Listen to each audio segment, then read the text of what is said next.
We know what data brokers are. They collect and sell personal information about you, even though you never actually directly gave it to them or gave them any consent. They make data searchable and package your data and sell it to marketers, advertisers, landlords or background check services, political groups, financial institutions, and unfortunately, sometimes scammers and stalkers too. If you have ever Googled your name and you found your address, your age, relatives listed on some random people search website, that is the data broker ecosystem at work. So where are they getting all this information from? Spoiler alert, it's kind of everywhere. So today, let's go source by source and discuss some of the ways that you can fix this problem. What's up, s'mores? I'm Shannon Morse. Welcome back to the channel where we talk about tech, security, and privacy without any kind of doom spiraling. Today, we're digging into data brokers, who they are, where they get your personal data, and what you can actually do about it. And a huge thanks to DeleteMe for sponsoring this video and helping support security education on this channel. My coupon code gets you 20% off any of the plans, so check out joindeleteme.com/morsecode to snag that deal, and I will share more on DeleteMe later in the video. So let's go ahead and break this down with source number one, which is mobile apps. First is smartphone apps and your smartphone. Your phone has this thing in it called a mobile advertising ID. It's sort of like a license plate for your phone, and whenever you download apps, they can collect that advertising ID from your phone, and they can also share that ID with third parties. So for example, an app might be sharing your location, while another one shared your email or username or your real name. Another one is collecting and sharing your phone number or your usage habits. Data brokers pull all of these little bits of data together to form a profile about you. It can get pretty detailed, pretty creepy, but how do you stop that collection? Well, we could just throw our phones out the window and go live in a forest like a hobbit in the Shire with nothing to worry ourselves over other than the local gossip, but most of us need our phones. One alternative is using a privacy-centric phone or installing a new operating system like Graphene OS. Now, if you stick with the OS that comes with your phone, I would recommend auditing your app permissions regularly. Go into your settings for each and every app and look at the permissions, remove any that aren't necessary, and turn off location access unless the app truly needs it. A lot of apps will ask for location data, including shopping apps and grocery apps. You can actually disable this or just approve location data on a case-by-case basis. Deny access to contacts, mic, camera, and photos whenever possible. Think about it this way: the people in your contacts did not consent to you giving an app their information, so why would you do that? For your microphone, your camera, and photos, those should be a given. Make sure to delete any apps that you just do not use and do not need anymore. I actually just went through my phone and I kind of did an audit, so I do have to download standalone management apps for all these different devices like all the time, but I did have like 50 plus apps that I could delete. Now, I would also recommend going into those apps and deleting your accounts with those services if you no longer use them before you delete them, or if they are management apps for something like Bluetooth headphones, make sure to remove the headphones from your phone, reset them, and then delete the app. Also, stick to official application stores and check reviews, and reset your advertising ID in your phone. I am using a Samsung phone for my example, so here's how I would do it on my phone.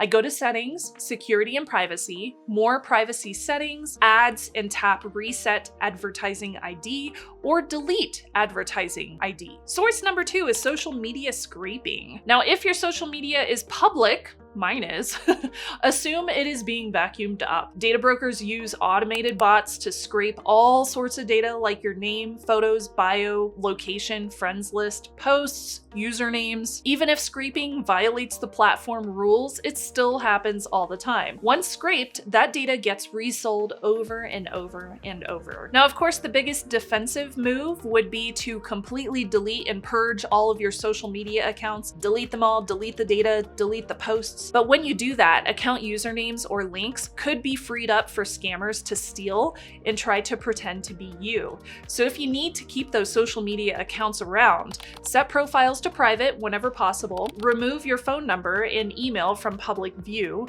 do not post your birthday, your address, or travel plans publicly, be picky about friend requests, use strong, unique passwords with a password manager, and make sure to sign up for two-factor authentication or multi-factor authentication if that's an option in the social media settings. Also, avoid posting photos that reveal your home or street signs. And pro tip, poison the data that is on your profile. If you are forced to put data on a social media account, like when you're setting up the profile, they get mad if you don't actually put a birth date in there and they don't let you move on to the next part of the registration. Put fake information in there. Put a fake birthday or a fake name on your profile. You can totally make a sock account. Purge the real information and start populating a completely made up set of data.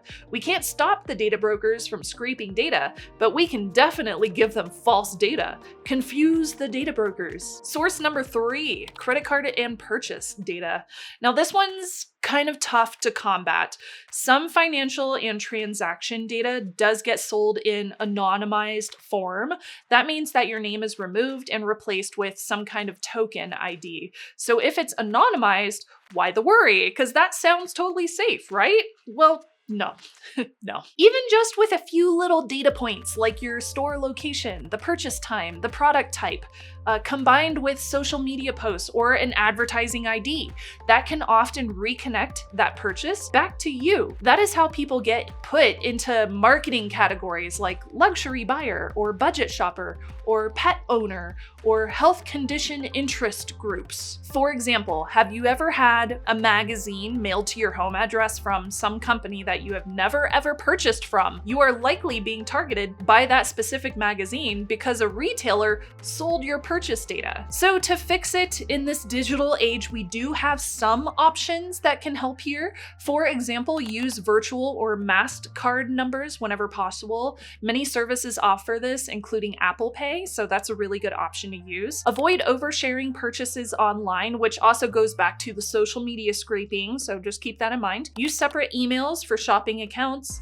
And Gmail, for example, offers this thing called aliases, where you can create emails that still go to your primary inbox, but the address associated with them can be different. You could also sign up for a privacy-focused email account on a completely different platform, like Proton, for example. Limit loyalty programs unless you really need them. And I get it, I like getting coupons from my local grocery store too. I never pay full price for anything if I can stop myself from, but you can give them like a fake name, a free VoIP number that you signed up for, a PO box instead of your home address. Source number 4 is web tracking and cookies. Now, I recently looked at ski gear on Instagram and I saw ads for ski gear on every news site I visited for a few weeks from similar brands. Now, caveat, I was using Chrome, so that happens all the time in Chrome. If I was using a secure-centric browser like some of the ones I've recommended, then that wouldn't happen. But this is a great example of what happens with cross-site tracking, which happens because of web tracking and cookies. Now, unfortunately, I know, these are not Girl Scout cookies. They're not delicious. They're little crumbs of data that leave a trail of information behind as you search the web. Third-party cookies and tracking scripts monitor all sorts of things, including what you browse, what you are clicking on, what you buy, what you research or search in general. The data all gets bundled and sold all together. If you use browsers that block ads and don't remember your search history, this really helps, and I have plenty of recommendations in my browser video. These are privacy-focused browsers or browsers that don't build profiles about you as you use them. I have done full videos giving my recommendations, and there are many to choose from. But you can also do things like blocking third-party cookies in your browser of choice.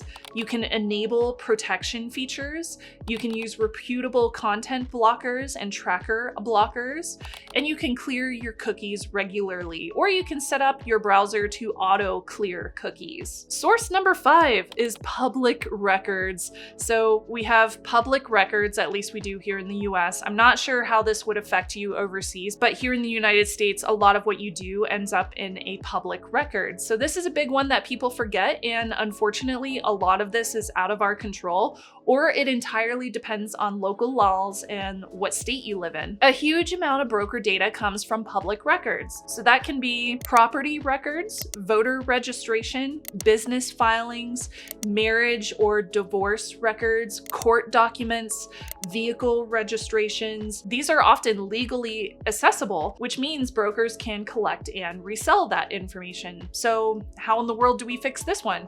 Even though much of this data is not controllable, you may have some options, again, depending on where you live. So check if your state has an address confidentiality program.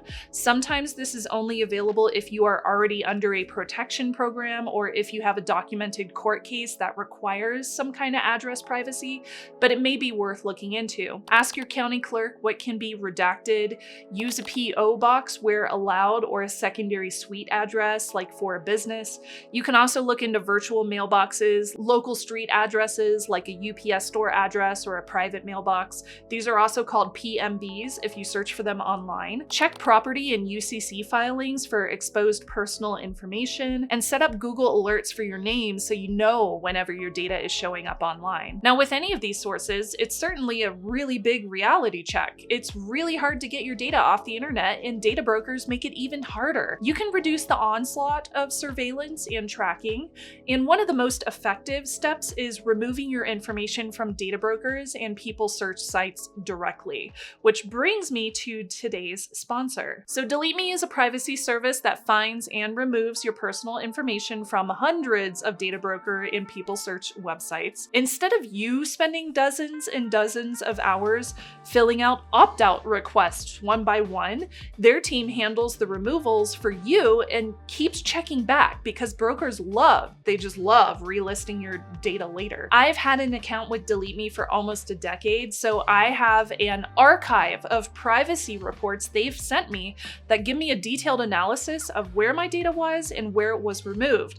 But they also have ongoing monitoring, so they routinely remove data whenever it repeatedly pops back up. They don't just check a data broker once and say, okay, your data was deleted, thanks, moving on. They actually go back and check over and over and over again. I'm sure that's super annoying for the data brokers, but I don't care. If you have ever found your address or phone number online and you thought, nope, absolutely not, this is exactly what DeleteMe is built for. You can get 20% off with my code SNUBS over at joindeleteme.com/Morse code. That's joindeleteme.com/Morse code for 20% off with the coupon code SNUBS, spelled SNUBS. Thank you so much to DeleteMe for being one of my channel partners and for keeping our data off of all those cringy data broker websites.